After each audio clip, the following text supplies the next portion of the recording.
비트코인의 반감기가 이제 이틀 남았습니다. 2020년 반감기와 다른 점은 가격의 선반영과 후반영의 차이가 있겠습니다. 2020년 반감기는 가격이 후반영되어 반감기 이후 신고점을 경신하였고 2024년 반감기는 가격이 선반영되어 반감기 이전에 이미 신고점을 경신해버렸죠. 하락장에서 반감기의 매수는 항상 기회였는데 신고점을 경신한 상황에서 반감기는 어떠한 움직임을 보여줄지 지켜봐야겠습니다. 단순히 지난 반감기처럼 무조건 상승할 거야 라는 확신을 가지시기보다 이번 반감기는 이미 신고점을 경신한 상황에서 이루어지는 것이니 혹시 모를 리스크를 항상 대비해 주시는 것이 좋겠습니다. 그럼 오늘의 브리핑 시작하도록 하겠습니다. 최근 지정학적 리스크가 여전히 진행 중입니다. 지난 하락장을 기억하시는 분들은 아시겠지만 하락장에 대한 트리거는 러시아, 우크라이나 간 전쟁으로 시작되었습니다. 러시아, 우크라이나의 전쟁으로 유가가 급등하였고 유가 급등에 따라 물가가 상승하고 물가 상승에 따라 세계 경제는 타격을 입었습니다. 그러면서 전체적인 미증시와 코인 시장은 매수세가 감소하면서 하락장으로 진입이 된 것이죠. 어제도 말씀드렸지만 그 레파토리가 상당히 유사합니다. 비트코인의 신고점 영역에서 이스라엘, 이란 간 전쟁이 터지며 미증시와 코인은 다소 조정이 진행되고 있죠. 그러나 해당 이스라엘 전쟁은 러시아 전쟁만큼 국제정세에 타격을 줄 만큼 규모도 안 되고 여러 방면에서 영향력은 미비할 것으로 보기 때문에 단기적으로 시장을 뒤흔들 소재에 불과하다고 보여집니다. 추가 하락세가 나오려면 무언가 또 다른 악재가 터져야 할 것으로 보여집니다. 뭐 또 다른 악재라 함은 모두가 금리 인하를 언제 하냐 기다리고 있는데 갑자기 추가 금리 인상을 고려하겠다던지와 같은 파급력 있는 악재를 말합니다. 금리 인하는 시장에 자금을 푼다는 것이기 때문에 자산 시장에 있어서 호재가 맞습니다. 당장 금리 인하가 되는 시점에는 다소 조정이 나올 수 있으나 중장기적으로 보면 강력한 호재로 인식되는 것이죠. 무슨 또 뜬금없는 악재와 호재가 터질지 모르니 시장에 대해서 확신보다는 대응에 중점을 두시는 게 좋겠습니다. 다음 주제는 미결제 약정 흐름입니다. 노란색 선은 비트코인 가격을 의미하며 초록색 바는 미결제 약정을 의미합니다.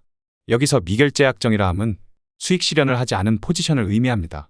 비트코인의 미결제 약정은 결국 아직 수익 실현을 하지 않았으나 수익 실현이 될 물량입니다. 제가 03월부터 해당 흐름을 추적하여 지속해서 안내를 드리고 있습니다.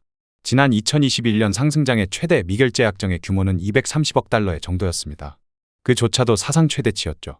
그러나 이번 2024년 현재 시장의 최대 미결제 약정의 규모는 360억 달러를 찍었습니다. 지금 얼마나 많은 미결제 약정의 규모가 쌓여 있는지 감이 오시는지 모르겠습니다.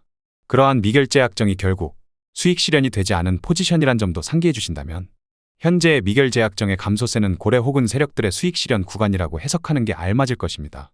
고래 세력들이 지속해서 물량을 넘기는 과정 속에서 일시적 반등은 나올 수 있겠으나 여전히 리스크가 너무 높아 보입니다. 당장의 시장에 대해서 참여하시기보다 다소 관망하시며 시장을 지켜보시는 것이 좋겠습니다. 다음 주제는 비트코인 반감기입니다. 정말 비트코인 반감기가 얼마 남지 않았습니다. 비트코인 반감기를 앞두고 6만에서 7만 달러 박스권의 최종 방향성이 나오나 싶더니 여전히 해당 박스권에 머물고 있습니다. 그러나 보편적으로 반감기 직전 후에는 조정이 나올 확률이 더 높습니다. 반감기 직전에 조정이 한 차례 진행되었으나 반감기 직후로도 조정이 나올 확률이 있다는 것이죠. 그리고 해당 조정 이후 바로 엄청난 떡상을 한다기보다 상당 기간 사람 지치게 만드는 조정과 횡보 움직임을 지속적으로 보여줄 가능성이 높습니다. 그러면서 시장 참여자들의 피를 말리겠죠. 따라서 저는 당장의 시장 참여보다는 반감기 이후 지루한 횡보 및 박스권이 지속되는 시기를 기다리고 있습니다. 이어서 살펴볼 것은 비트코인 반감기에 대한 선반영 측면과 후반영 측면입니다. 2020년의 반감기와 차이점이라고 한다면 반감기 이전에 상승장이 진행되었냐, 반감기 이후에 상승장이 진행되었냐에 대한 부분으로 나눌 수 있을 것 같습니다. 2020년에는 반감기 이후에 신고점을 경신하는 상승세가 폭발적으로 나와주었습니다. 2024년에는 반감기 이전에 신고점을 이미 경신한 상황이죠. 즉, 2020년은 반감기의 후반영이라는 측면이고 2024년은 반감기의 선반영이라는 측면입니다. 기간적으로 보셔도 2020년은 최저점 대비 고점까지 약 400일 동안 상승장이 지속되었습니다. 2024년은 최저점 대비 고점까지 약 525일 동안 상승장이 지속되고 있죠. 그 말은 2020년은 반감기 이후에 상승장에 진입되었단 소리이며 2024년은 반감기 이전에 이미 525일 동안 상승장이 지속되고 있다는 소리입니다. 따라서 한 차례 조정이 나와도 충분히 납득이 갈 만한 구간이라고 보여집니다. 주요한 지지 레벨은 주봉 단위에서 52MA 구간으로 설정할 수 있겠으며 해당 가격대에서 강한 기술적 반등을 고려해 볼 수 있겠습니다. 오늘 준비한 영상은 여기까지입니다. 오늘도 시청해 주셔서 감사합니다.